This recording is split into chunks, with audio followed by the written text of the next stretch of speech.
So I downloaded my ESR and tried to analyze it myself, and I thought, yeah, okay, so this point is weak for me. I need to work upon them. But when e-GMAT sent me a personalized video of 8 minutes, which actually went through the whole verbal and quant section and telling me what is my weakness, what do I need to work upon, I was kind of blown. So I did not know how many insights can we take. And later on, when I sent you the second ESR, and then when we had our call, and then when you gave me insights, and I was like literally blown away by the detail that you could get out of it. So you were exactly able to pinpoint. So I made a mistake on the first RC, which was probably easy, and it hurt my score really bad. So that was amazing. Hey, Shreyansh, again, congratulations on scoring a 750. How did it feel the moment you clicked the Thanks a button lot, after Dhananjay. AWA to see that 750?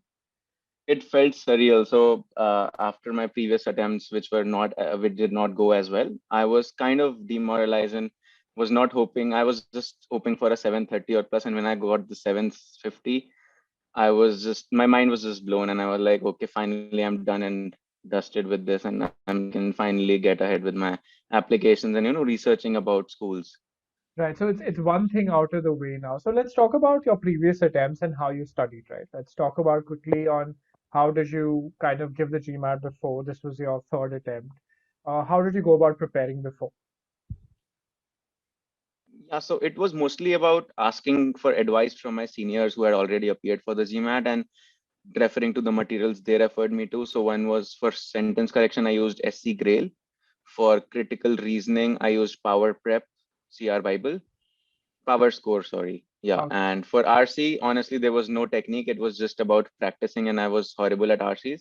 I think I still am, but the attempt still went fine. And for maths, I was referring to mostly GMAT Club math book and all the forums to, just to optimize my strategy to take the questions so that I solve that in minimum time. So that was about it. And I went ahead and I thought I was very well prepared, but somehow I could not score very well in the GMAT. And when I came back with a bad score, yeah.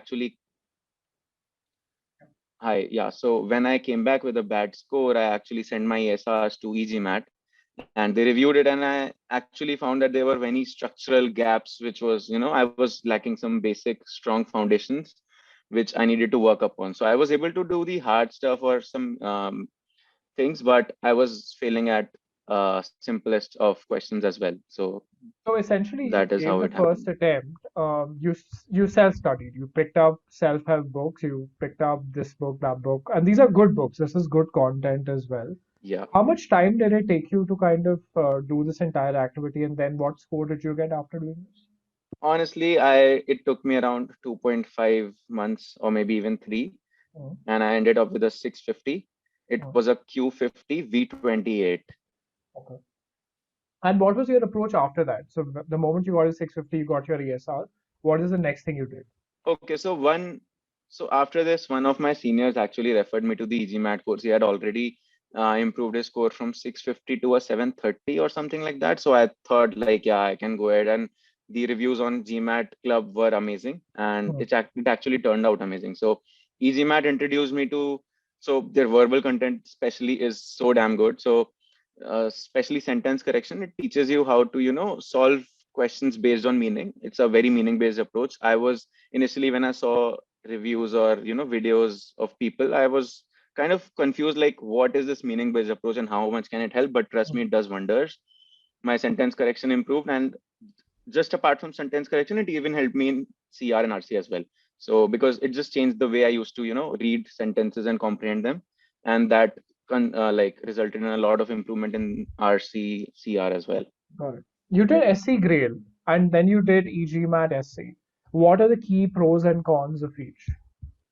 Okay, so I think SC Grail is not as elaborate as the e-GMAT course. e-GMAT course is elaborate. So especially if you're a non-native speaker, you need to go through a lot of content and a lot of things or a lot of nuances which e-GMAT really goes through it. And they've sorted things out for you. So they've told like this is this error type, or you need to solve this type of question by this way, which is not there in SC Grail. It is just like a summary kind of thing. It is also a good book, but it is not as comprehensive and helping so as much as the e-GMAT course. Understood. So Here's the difference between probably SC Grail or the OG books and our course as well. When you explain something, when you explain a concept and then you explain the answer, why is this way? Why is this that way? At times you start at a different level. For a person who's just looking at SC for the Yeah. first time, wants to learn, he does not know what a pronoun antecedent is. He doesn't know what verb tenses flow in what order, what perfect tense is or what past perfect tense is. So I think that's one Yeah, thing that we kind of added. the course is perfectly structured and a very guided course, so that you know that you're on the right path, and they've added, how to utilize the course very well and how to proceed about it, and keep testing yourself, cementing these concepts, and ultimately, getting to know how much your actual level is after that preparation with the use of Scholaranium, which has really good questions, to be honest. Hmm. Like, they test you very well on the specific concepts, which was good. That's a good point. I think tell me something, and I get this from a lot of students. They ask me that the questions on Scholaranium, verbal, I'm just talking about verbal because that's what you use. Mhm. In comparison to what you see on the GMAT, how comparable is it? The questions, I would say the questions are very spot on. GMAT can get a little trickier in some ways, but even e-GMAT questions are pretty challenging, and though they are kind of very similar. So I've seen a lot of test companies go haywire, and when they try to make difficult questions, so they just completely divert and go on a different path. But e-GMAT was kind of very similar to the way how GMAT official guide questions were structured.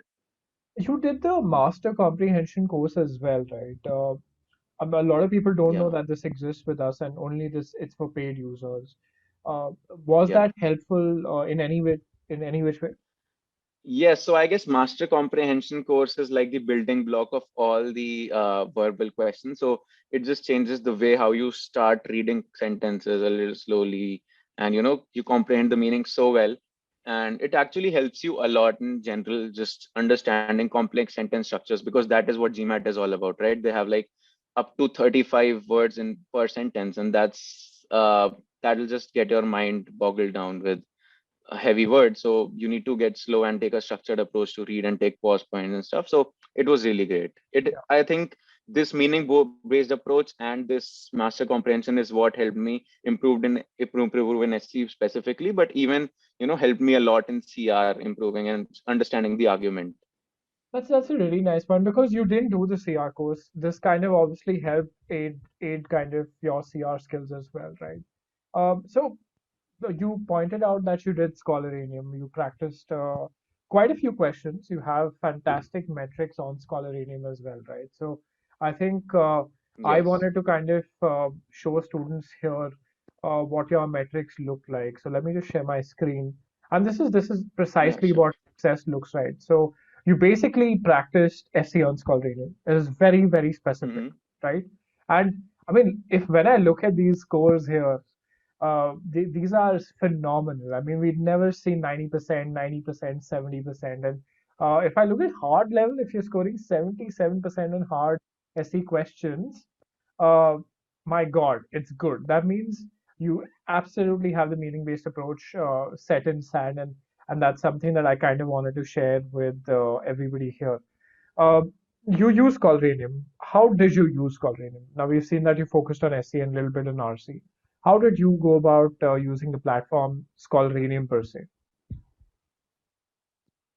Okay, so when I used to finish a specific course, let's say I went through the parallelism. So what I will do is I'll go to the SC and try to take the easy to the medium quizzes, which are the cementing quizzes. And they are even suggested, you're suggested to take them once you're done with the specific module of the course. So I would visit that and try to do those questions.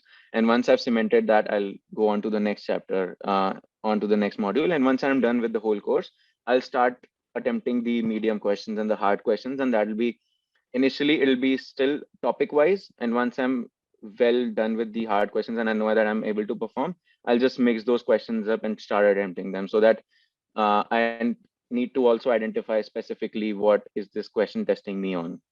So Right. it helped a lot, to be honest. Like, the question back is enormous, the questions are flawless, so it helped me a lot in SC. And CR questions also, I believe they were very good. And the pre-thinking approach which e-GMAT endorses, I think I was kind of applying it already, but I still refer to a few videos or specific sections of CR to improve myself upon that. That's perfect. I think it gives you the benefit of picking out what you want to do, what you want out of the course, and I Yeah. think that's what Scholaranium is all about. So okay, all said and done, we did all of this, and then you gave the GMAT again, and you scored 710, right? So Q50 Yeah. V38. How did you Yes. feel? Honestly, I was pretty disappointed. I was like, I have done everything I could have. I have touched almost all the topics I had to, and still I'm not getting a score that I'm satisfied with. And honestly, people have got 730 with a Q50 V38, but I got a 710. I even have a friend who has the same code and score in quant, but a lower on verbal, but he still scored a 720. So it was pretty disappointing for me. Hmm. And initially I just shut GMAT off for myself. I went to a trip to Andaman and came back after a week or so, and then I mailed e-GMAT with that I'm unhappy with my score, and I just do not make sense of the final score and the breakup together. So yeah, I That's did when I mail saw that your to you. email. I was like, the man's got a point. He's got a Q50 V38. Obviously, I mean, I saw your stats and I was like, this guy should have scored better on verbal. What happened there? So, you obviously sent over your ESR, right? And I think that's when we kind of got in touch. I got on call with you and we analyzed your ESR. And mind you, this was when you did not even have access to the course, right? So this was Yeah, when you didn't my have course access. had expired well before the second attempt. Hmm. And yeah, I was actually very delighted to know that e-GMAT is still ready to support me. My course is over, but they're still ready to provide me one-to-one mentorship as well. So Hmm. that really felt very supportive to me. Yeah, I And think talking that's very about good. ESRs, right? So even the first attempt CSR which I sent to e-GMAT, I thought it was very detailed. So initially I thought, so I downloaded my ESR and tried to analyze it myself. And I thought, yeah, okay, so this point is weak for me. I need to work upon them. But when e-GMAT sent me a personalized video of 8 minutes, which actually went through the whole verbal and quant section and telling me what is my weakness, what do I need to work upon, I Hmm. was kind of blown. So I did not know how many insights can we take. And later on, when I sent you the second ESR, and then when we had our call, and then when you gave me insights, and I was like literally blown away by the detail that you could get out of it. So you were exactly able to pinpoint. So I made a mistake on the first RC, which was probably easy, and it hurt my score really bad. So that was amazing. Yeah, the idea of the ESR is, and a lot of people kind of say it's data, this is my accuracy, this is my time, but the idea is to figure out what happened in the exam and how did it go, Yeah. like trace that path to figure out where did Shreyansh kind of go wrong, and that itself is the art. It's very difficult, by the way. It requires multiple hypotheses and stuff like that. But It requires multiple hypotheses. It requires you to have more experience and having looked at so many SRs over time. And that is only why you're able to draw such meaningful inferences from those ESRs, because I was clearly not. So I did not have any idea how to comprehend, okay, I have an 81 percentile in SC. I thought it is still bad because I thought, okay, it should be somewhere 90%. And in CR, I had something like 84%. I was still not sure how good is it? So I thought my whole verbal section went bad. Once I got on a call with you, you were like, your SC and CR are spot on. You just need to, get done with RC. Maybe just give a reattempt and you'll be fine. So that was actually very supportive and very motivating for me. And it actually worked out. It was actually true for me. hmm. That's a funny thing, you kind of got in the call and I saw your ESR. I was like, it's V38 firstly. There's a very little difference between a V38 and a V41. This guy kind of just messed up on one RC, to be very honest. And it's not like a very difficult RC also. You got a easier RC question wrong. If you remember, you got an easier Yeah. RC question wrong, which is why you kind of got that little bit negative score as well. But I said, I told you, Shansh, I never do this usually. That I usually say, here is your hyper specific plan. Do this, do that. Do. I was like, do one thing, just take the exam again, and you're going to see a marked difference in the score because you see, we all have good days and bad days, but ability never changes. That's Yeah. what is key. Like your ability in SCNCR is sorted, right? It's absolutely on point. I saw that. Even though 81st doesn't look like very good ability, trust me on that exam in your timings, it was very, very good. And you kind of managed Oh yeah, because I saw like I spent a lot of time on the wrong questions and like the correct questions were like the 30% of the time taken. yeah. So I think that was a very good observation as well. So yeah, I mean, I never do that, and I just said just go give the exam again. And obviously that's clearly worked out very, very well for you. Yeah, Now, and you also suggested me to go a little easy during the last week because I was yeah, taking a mock every day, no which more was mocks. not Yeah, that healthy. was very important. So I asked you in the call that what did you do before the 710, and you said I was taking a mock almost pretty much every day before I got the 710. I was like, you must have Yeah, been tired. yeah. So yeah, I think that was a good That was change. actually true. So during the GMAT, I realized that I'm not able to comprehend the sentence. I was reading during the last part of the verbal. I was able to read the sentences, but I was not able to draw, what meaning does it actually imply.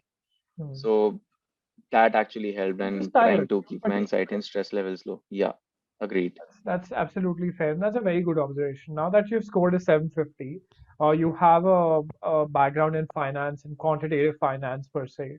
Where do you go and where all are you applying? To be honest, I'm not really sure yet. So now I have got a GMAT, right? So when I had a 710, I had started to come to terms with the 710. I was planning, okay, so now I can maybe go to Canada or maybe Europe because that is where my GMAT score fits in and maybe that is what I deserve. But now You that I were have a settling 750, then. I think, You were yes, settling. I was Now you're trying to not. settle there.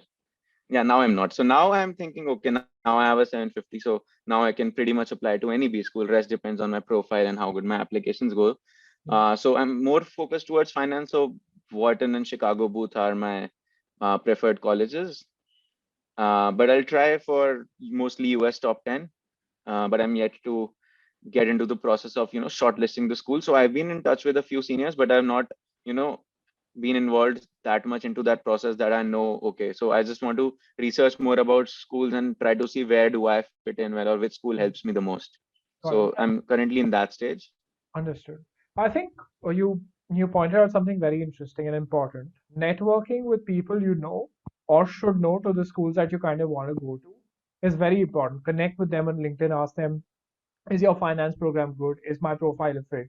If you ask alumni and current students, you give a much better picture of whether or not you can get in and what the scholarship opportunities look like. So I would ask you to also consider Columbia. Columbia is a great Mhm. school for finance. Again, it's right next to New York.